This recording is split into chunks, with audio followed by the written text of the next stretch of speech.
पुणे बलात्कार तसंच कोरटकर प्रकरणामध्ये अजित पवारांनी मीडियालाच धडे दिलेले आहेत। मीडियानेच लोकांना बातम्या दाखवताना तारतम्य बाळगावं असा सल्ला त्यांनी दिलाय। कोरटकर इथे गेला तिथे गेला हे मीडियाने दाखवू नये असं अजित पवारांनी म्हटलंय। नेत्यांनीही बोलताना तारतम्य ठेवावं असा योगेश कदम संजय सावकारेंना त्यांनी सल्ला दिलाय।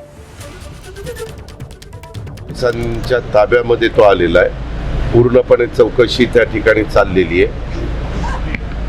आज कोर्टामध्ये देखील त्याला हजर त्या ठिकाणी केलं जाणार आहे आणि त्याच्यातून काय वस्तुस्थिती आहे ते सगळं निष्पन्न त्या ठिकाणी होईल। प्रतिकार केला असता तर तिथे लोक आढावून आले असते। अरे थांबा रे बाबा, त्यामध्ये पहिल्यांदा आता कुणी तुम्ही अमुक असा म्हटला तमुक तसा म्हटला असं काही मला विचारू नका।